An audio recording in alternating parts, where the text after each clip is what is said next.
సంగారెడ్డి జిల్లా ఆల్మాయిపేట turning point వద్ద ఇద్దరు యువకులు దంపతులపై దాడికి పాల్పడ్డారు. మద్యం మత్తులో కారును ఢీకొట్టి దంపతులతో గొడవకు దిగారు. అందోల్ గ్రామానికి చెందిన కటికె జాఫర్ షాహిదులుగా గుర్తించారు. బీఆర్ఎస్ పార్టీ టెక్మాల్ మండల అధ్యక్షుడు వక్తుల వీరప్ప, ఆయన సుతీమణి మాజీ సర్పంచ్ భక్తుల వరలక్ష్మి ఇరువురికి గాయాలయ్యాయి. దాడికి పాల్పడ్డ వారిపై జోగిపేట పోలీస్ స్టేషన్ లో ఫిర్యాదు చేశారు. దాడి ఘటనపై నిందితులను అదుపులోకి తీసుకుని జోగిపేట పోలీసులు విచారణ చేపట్టారు. వస్తూ ఉంటే వాళ్ళు తాగి ఊరుకుంటా వస్తువులన్నీ నా కారు కూడా మెల్లగానే చేసిన.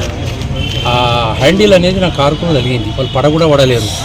నేను వెంటనే కారు ఆపి ఏంది బై ఇట్లా ఊగు వస్తారు తాగినా నువ్వు నన్ను ఏమన్నా అయితే ఎట్లా నువ్వు తాగినట్టం అని చెప్పి రపరప నన్ను కొట్టిండు. మా మిస్సెస్ ఇట్లా చేతులు అడ్డం పెట్టి అన్న అంటే ఆమె కొట్టిండు.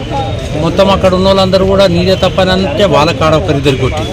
అందరు ఆపితే కూడా వినకపోతే రౌతు తీసుకొని నా కారు మీద రావడానికి వస్తే అందరు కలిసి ఆపుతాడు. ఇద్దరు ముగ్గురు కొడితే అందరు కలిసి వాడిని కూడా పట్టుకొని అందరు కొట్టలేదని కాదు. కానీ అక్కడ తాగడం వల్ల ఏమైపోయిందంటే విచ్చలవిడిగా ఆయన ప్రవర్తన అనేటటువంటిది రౌతు తీసుకొచ్చి నా మీద ఎత్తేయడానికి నేను చంపేస్తారా భయ అనేటటువంటి పరిస్థితిలో వాడు రావడం జరిగింది. అక్కడ ఉన్నటువంటి మూమెంట్లో ఉన్నటువంటి పబ్లిక్ ఆపి నన్ను స్టేషన్ తోలిచ్చారు ఇక్కడికి.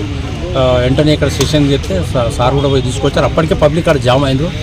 ఈ విధంగా తాగి రోడ్ల మీద మరి విచ్చలవిడిగా చేయడం వల్ల సరే ఏమైనా ప్రమాదం జరిగితే కూడా కష్టమే. కాబట్టి ఈ డ్రంక్ అండ్ డ్రైవ్ ద్వారా వాళ్ళు ప్రయాణం చేయడం వల్ల మాలాంటి వాళ్ళకు కూడా ఇబ్బందులు అవుతాయని చాలా ఇక్కడ 2-3 కొట్టిండు. మరి వెంటనే చట్టపరంగా చర్యలు. ఎంతమంది ఉన్నారన్న? ఇద్దరే. అందులో ఒకడు తాగి ఉన్నాడు. ఏమైనా ఇచ్చిపోవన్నా అంటు ఎక్కడ కింద కూడా వాళ్ళు అందరూ. తర్వాత నాకు వాళ్ళు ఎవరో తెలియదు కానీ తర్వాత ఇప్పుడు తెలిస్తే అందరూ కట్టుకోవాలని తెలిసింది. అక్కడ ఉన్న